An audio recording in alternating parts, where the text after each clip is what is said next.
రాష్ట్రంలో ప్రభుత్వ మెడికల్ కళాశాలలను ప్రైవేటు వ్యక్తులకు అప్పజెప్పే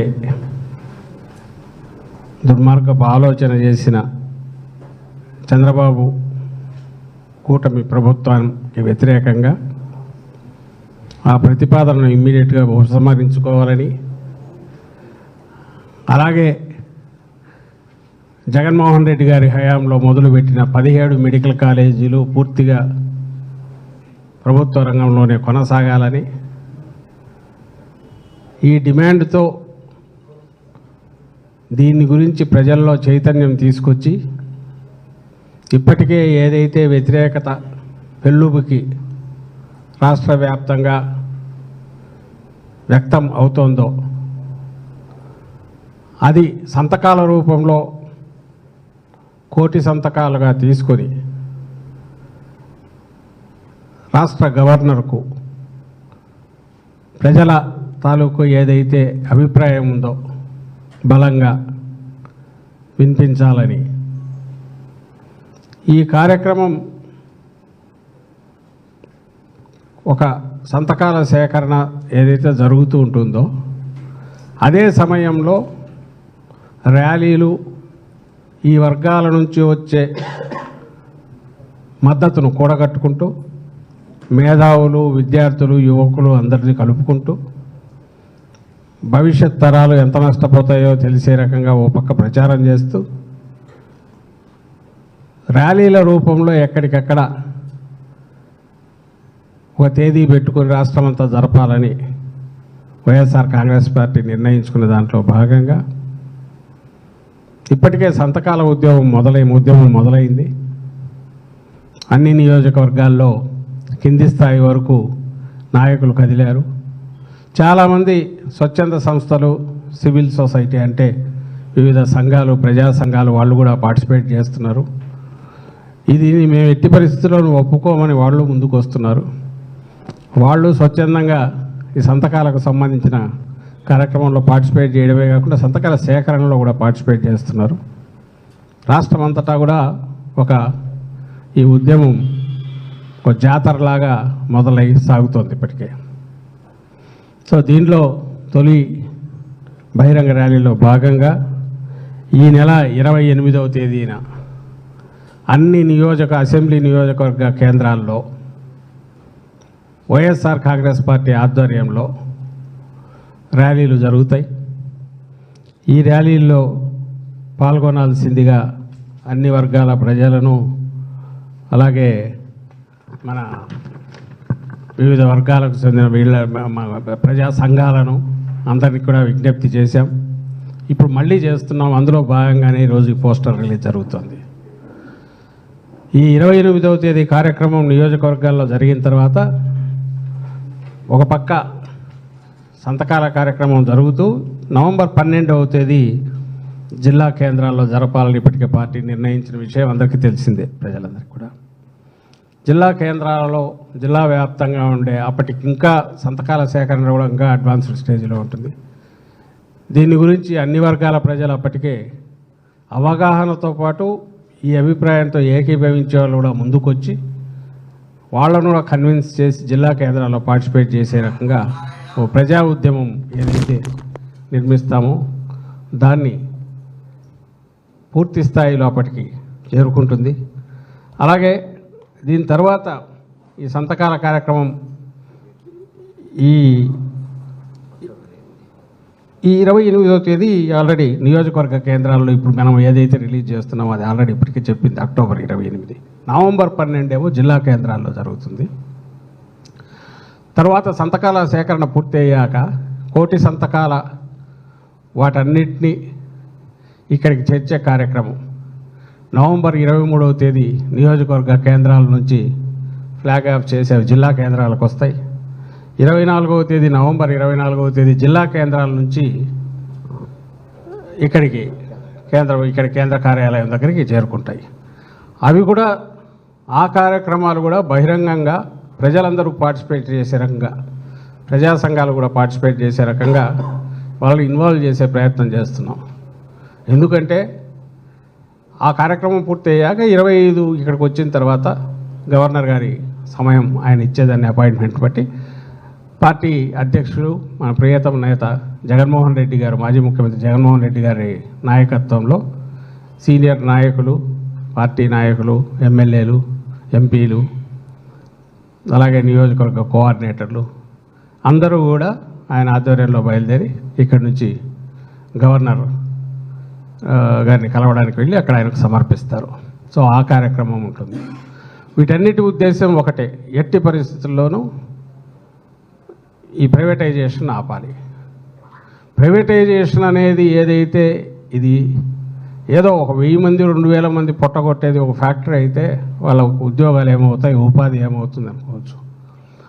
ఈ వైద్య రంగం అనేది మొత్తం రాష్ట్రానికి సంబంధించి నాట్ ఓన్లీ రాష్ట్రంలో పేదలే కాదు, మధ్యతరగతి వాళ్ళకు కూడా ఉపశమనం ఇచ్చి ఉచిత వైద్యం అందించడానికి, అలాగే ఏ వర్గాలైతే మెజారిటీ ఇక్కడ ఉన్నాయో, ఏ స్టేట్లో అయినా ఉండేది, పేదలు, మధ్యతరగతి, దిగువ మధ్యతరగతి, ఈ వర్గాలే, వాళ్ళందరికీ వైద్య విద్యను కూడా ఉచితంగా అతి తక్కువ దీంతో అందించి మంచి భవిష్యత్తులో మంచి డాక్టర్లను తయారు చేసుకోవడానికి, వీటన్నిటిని దృష్టిలో పెట్టుకొని ఒక యజ్ఞంలాగా జగన్మోహన్ రెడ్డి గారు ఆ రోజు ఒకేసారి 17 మెడికల్ కాలేజీలు, 17 సూపర్ స్పెషాలిటీ, ఎందుకంటే దాంతో అనుబంధంగా ఉండక తప్పదు కాబట్టి డిస్ట్రిక్ట్ లెవెల్ హాస్పిటల్స్ అన్నింటినీ అప్గ్రేడ్ చేసి వాటికి 600 బెడ్స్కి మార్చడానికి ప్రపోజల్స్ తయారు చేసి, సూపర్ స్పెషాలిటీ, మల్టీ స్పెషాలిటీ ఆసుపత్రులు వాటికి ప్రపోజల్ తయారు చేశారు.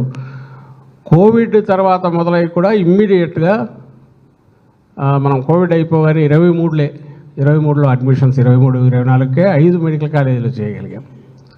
ఇంకొక 2 పూర్తి పులివెందల, పాడేరు, 7 మెడికల్ కాలేజీలు జగన్మోహన్ రెడ్డి గారు తనే పూర్తి చేశారు. మిగిలిన వాటి వివిధ దశల్లో ఉన్నాయి. ఇంకొక 3 అడ్వాన్స్డ్ స్టేజ్లో ఉన్నాయి. ఒక 80%, 90% దాకా అయిపోయినవి. ఆదోని, మార్కాపురం, ఐ థింక్ మదనపల్లె, ఇవి ఆల్మోస్ట్ పూర్తయినవి. అంటే 7, 3, 10, ఇంకా మిగిలింది 7 కళాశాలలు. అవి కూడా ల్యాండ్ ఇదైపోయి, భూసేకరణ అయిపోయి, పునాదులు తీసి వివిధ స్టేజీల్లో అవి ఉన్నాయి. మెడికల్ కళాశాలలు అనేవి ఓవర్ నైట్ ఏదో ప్రాజెక్ట్ లాగా కట్టి ఒకేసారి గేట్లు ఎత్తి నీళ్ళు వదిలేవి కాదు అవి. అది ప్రోగ్రెసివ్గా ముందు పర్మిషన్ వచ్చినాక, ఎందుకంటే దాని రిక్వైర్మెంట్స్ని బట్టి పెంచుకుంటూ పోవడం వల్ల 4-5 ఏళ్లలోనో 5-6 ఏళ్లలోనో పూర్తి చేస్తారు. అండ్ మనకి ఇక్కడ వేరే అక్కర్లా, ఎయిమ్స్ రాష్ట్ర విభజన జరిగినప్పుడు ఆంధ్రప్రదేశ్కు ఎయిమ్స్ ఏదైతే ఇచ్చారో అది దాదాపు నాకు తెలిసి 9 ఏళ్ళు పట్టినట్టుంది. ఐ థింక్ 9 years పట్టినట్టుంది పూర్తి అయ్యి సొంత దీనిలోకి రావడానికి. ముందు సిద్ధార్థ మెడికల్ కాలేజీలో మొదలైనట్టుంది, ఆ తర్వాత ఏదో వేరే దీనికన్నారు. మొత్తం మీద దాని ఇన్ఫ్రాస్ట్రక్చర్ కంప్లీట్ పూర్తి అయ్యేసరికి 9 ఏళ్ళు పట్టింది. నువ్వు దాన్ని తీసుకొచ్చేసి నువ్వేం మొదలు పెట్టావు, ఎంత ఇన్వెస్ట్ చేసావు? ఇది కాలేజీ రిక్వైర్మెంట్స్ పెరుగుతూ వస్తుంది. మెడికల్ ఫెసిలిటీ ఆల్రెడీ ఉన్నదాన్ని అప్గ్రేడ్ చేసి రెడీ చేసొచ్చు, దానికి మిగిలిన యాడ్ చేసుకుంటూ పోవచ్చు. ప్లస్ వీటన్నిటికీ ఫ్యాకల్టీ రావాలి, దానికి అవసరమైన స్పెషలైజ్డ్ సర్వీసెస్కి అవసరమైన వాళ్ళు రావాలి. ఇవి ఎక్కడ నువ్వు ప్రపంచంలో ఎక్కడ పెట్టినా ఓవర్ నైట్ అయ్యేది కాదు, లేదా ఒక సంవత్సరం మొదలుపెట్టి నెక్స్ట్ ఇయర్ స్టార్ట్ చేసేది కాదు. ఫ్యాక్టరీ చేయొచ్చు, కట్టి మెషినరీ తెచ్చిపెట్టి నొక్కేసి చేసుకోవచ్చు. అదైనా 2-3 ఏళ్ళు పడుతుంది. ఇది హ్యూమన్ మ్యాన్ పవర్ కావాలి, దాని రిక్వైర్డ్ స్పెషలైజ్డ్లు కావాలి. అలాగే అప్గ్రేడ్ చేసుకుంటూ పోవడం అనేది, ఇవంతా ప్రాసెస్ కావడానికి టైం పడుతుంది. అందులో తొలి దశ పూర్తి చేసినవే 5 పూర్తి అయిపోయి ఫుల్ ఫ్లెడ్జ్డ్గా నడుస్తున్నాయి. పులివెందుల పూర్తి అయిన దానికి ఈయనే రిజెక్ట్ చేశాడు. ప్రపంచంలో అట్లా ఎవరు ఉండరు, సీట్లు వస్తే సీట్లు రిజెక్ట్ చేశారు. చంద్రబాబు నాయుడు గారు రిజెక్ట్ చేశారు. సరే, పాడేరు ఏమో 100 సీట్లు రావాల్సింది 50 సీట్లు ఇప్పుడు తీసుకొని దాన్ని మొదలు పెట్టినట్టున్నారు తప్పనిసరి. ఈ మొత్తం వ్యవహారంలో కనపడేది ఏందయ్యా అంటే, వైద్య సేవలు కింది వరకు ఉచితంగా అందడంతో పాటు భవిష్యత్తులో ఎలాంటి ఏదైనా కొత్త వ్యాధులు వచ్చినా ఇంకోటి వచ్చినా వాటికి అవసరమైన రీసెర్చ్ జరగడం కానీ, లేదా వాటిని గుర్తించి ప్రజలకు వాటికి అవసరమైన సేవలు అందించడంలో కానీ ప్రభుత్వ వైద్య కళాశాలకు అనుబంధంగా ఉండే ఆసుపత్రులే కీలకమైన పాత్ర పోషిస్తాయి అనేది ఈ రోజుకు మనకు తెలుసు. ఈ రోజుకు అందుకే అడ్మిషన్ కావాలంటే ఎక్కడ చూస్ చేసుకుంటారంటే గవర్నమెంట్ మెడికల్ కాలేజీలో ఫస్ట్ చూస్ చేసుకుంటారు స్టూడెంట్. ఎందుకంటే అక్కడికి వచ్చే పేషెంట్ల వెరైటీ అట్లుంటుంది, ఫ్యాకల్టీ సీనియారిటీ ఉంటుంది, రకరకాల వీళ్ళు వస్తారు. వ్యాధులను గుర్తించడం కానీ ట్రీట్ చేయడంలో కానీ అక్కడున్న అవకాశం స్పెషలైజ్డ్ ప్రైవేట్ వాటిలో ఉండదు. అందుకే ఈ రోజుకు కూడా గవర్నమెంట్ కళాశాలల తర్వాత ఇంక్లూడింగ్ ఇప్పుడు కొత్తగా వచ్చిన 5 కళాశాలల్లో కూడా ఆల్రెడీ ఆ ప్రాంతంలో ఉన్న ప్రైవేట్ మెడికల్ కళాశాలల కంటే దీనికి ఫస్ట్ ప్రిఫరెన్స్ ఇస్తున్నారు. అది వాటి విశిష్టత. చంద్రబాబు నాయుడు దీనికి రివర్స్ మాట్లాడతాడు. రెండవది, ఇక్కడికి సంబంధించినంత వరకు మొత్తం ఏదైతే జగన్మోహన్ రెడ్డి గారు ఏర్పాటు చేసి ఫైనాన్షియల్ క్లోజర్ టైఅప్ చేశాడు, ఆల్రెడీ ఫండ్స్ రిలీజ్ ఖర్చు పెట్టినాక నువ్వు అంతా చేస్తే సంవత్సరానికి 1,000 కోట్లు పెడితే 4-5 ఏళ్లలో కంప్లీట్ అయ్యేదానికి మొత్తం కాలేజీలన్నీ బయట ప్రైవేట్కి చేసేస్తారన్నాడు. పైగా ఆయన అంటున్నాడు పీపీపీ అంటే ప్రైవేట్ కాదంట. మరి ఏందో అర్థం కావట్లే. పీపీపీలు ప్రైవేట్ కాకపోతే మరి యాజ్ ఇట్ ఈజ్ ఎందుకు నడపవు? పైగా నేను ఉచితంగా వైద్యం ఇస్తానంటే అడ్డం పడుతున్నాడు జగన్మోహన్ రెడ్డి గారు. ఒకవేళ నిజంగా ప్రభుత్వ ఇప్పుడు పెట్టిన వైద్య కళాశాలలకు అక్కడ అనుబంధంగా ఉండే ఆసుపత్రులకు ఇప్పుడు పీపీపీ పద్ధతికి అసలు ఏమీ తేడా లేకపోతే నువ్వు మార్పు ఎందుకు? ఎవరైనా ప్రైవేటు వ్యక్తులు కానీ వాళ్ళు లాభం ఆశించకుండా ఎందుకు వస్తారు? ఒకవేళ లాభం ఆశించకుండా వాళ్ళు వచ్చారనుకుంటే నువ్వు కాంట్రాక్ట్లో మరి అది పెడతావా?